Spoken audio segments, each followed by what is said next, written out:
Hey, what's up guys? You know how when you're on the job and you're installing floor and sometimes you get to the end of your run and the piece you have to cut is very, very small? That can really be annoying. I tell the guys all the time, don't put small pieces in there if you have to change the end. Well, stick around. Today I got a tip for you that's going to guarantee that your pieces are at least 6 inches or longer, or whatever size you want them to be. Don't go nowhere.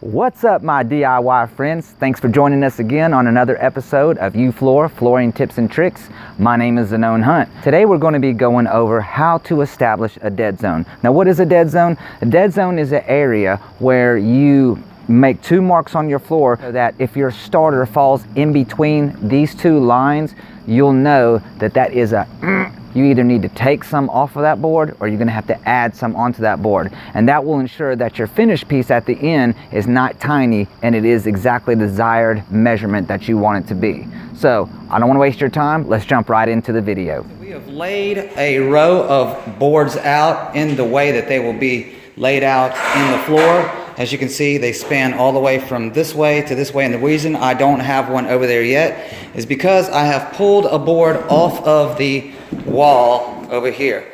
Now as you can see, this board over here is about 6 to 7 inches away from the wall. That will give us our starter piece at the beginning. So we do not want a piece that is any smaller than that. I guess you could go maybe a 1/2 inch or 1 inch smaller, but typically you don't want to have a starter piece that is smaller than 6 inches. So this is where the board would end if a piece is around 6 inches long. And as you can see down here, if we follow it down, our starter piece is right here. So I will make a mark on the floor right here. And now, to get the other mark, I'm just going to shove it down.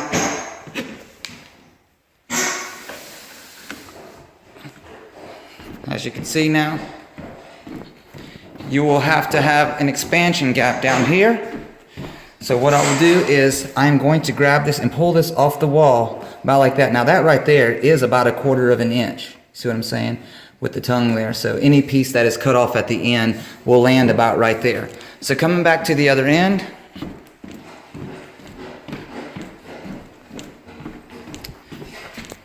I will make another mark right here. Now, alright, so right here I've made 2 marks, and so what I'm going to do now is I'm going to measure off the wall what I have here, and I have 28 inches and I have 35 3/4. So what I'm going to do is come back here. I'm going to measure 28 inches off the wall here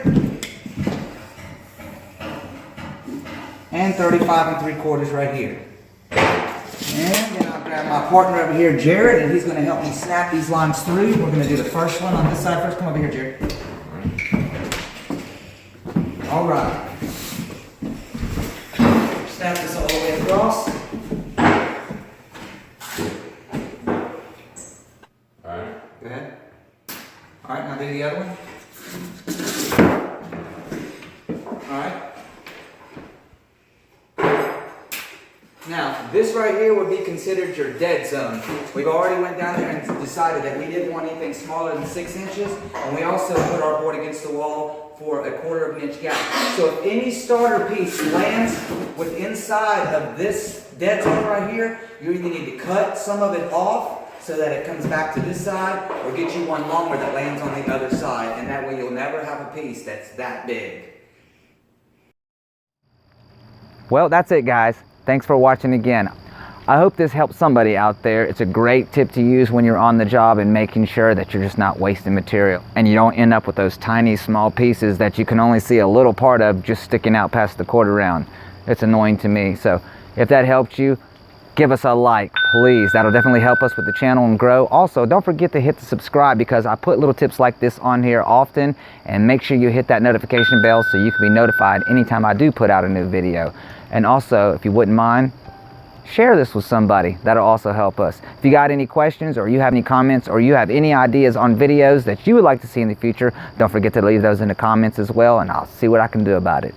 Again, thanks for watching, guys, and we'll talk to you later. Bye.